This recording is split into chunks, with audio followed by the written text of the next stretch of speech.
Welcome to a 3-minute army primer on the reliable, solid and psychopathically bloodthirsty muscle Marys of the Kings of War world. It's Orcs! And they've got one thing on their mind. Murder! Orcs are often accused of being a boring army. I think they're somewhat more one-dimensional than the other armies, but while they're mainly good at one thing, that being covering the board with metal-clad melee machines, it's fair to say they're really, really good at it. So let's have a look at our army archetypes. Orcs bring a lot of meat to the table, and it's all got ridiculously high nerve thanks to War Drum Rally, with a smattering of Drain Life and Heal, and Defense 5 being prevalent. You can keep at it until the cows come home, and the thing that's great about them is that their meat can also punch. It's like a big grindy mailed fist full of axes that you can very easily get overwhelmed by. What larks! Orcs aren't known for shooting, but actually their Skulks and Skulk Outriders are hellishly cheap for the fire support they bring, meaning the list can put out a pretty credible range threat to match their mailed fist. Remember, everything Orky gets Crushing Strength 1 at least, so even the ranged units are sometimes just better running in and knocking out your teeth.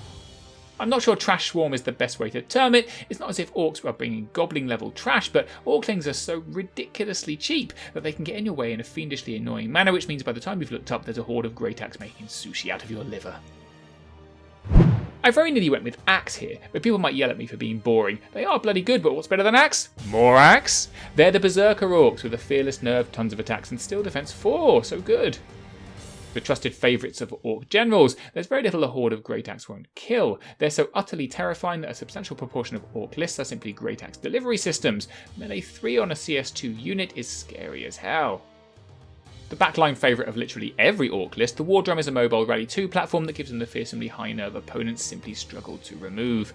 It scores 2, and now with the option to put it on wheels, it can keep up with even the speedy stuff to help out those Gore Riders. How could I leave them out? And honourable mention goes to the list's only flyer, the Crudger on Winged Slasher. Put simply, this is a really bloody good dragon. It's very points efficient, it doesn't have anything it doesn't need, like silly breath attacks, it punches like a truck, and it's bloody brilliant. So if we're looking at weakness, you have to take into account that the army is indeed very vanilla. The rally is fun and you can play around with buffing your god speakers, but at the end of the day it's pretty one-dimensional, which to my mind is actually fine and entirely thematically appropriate. Then there's the footprint. If you're not used to working with large infantry, it's often quite shocking how hard it is to move these giant units around. Hordes are bloody huge, which can pose a problem, but the other side of that coin is the fact that your charge arc is similarly huge and it's a lot easier to protect flanks by simply spreading across the whole table. The only other issue is, boy, I hope you like the colour green. In summary, Orcs are a punchy, meaty, largely melee-focused list that doesn't have a lot of knobs and whistles, but it does have some of the best infantry units in the game and a whole lot of punchy.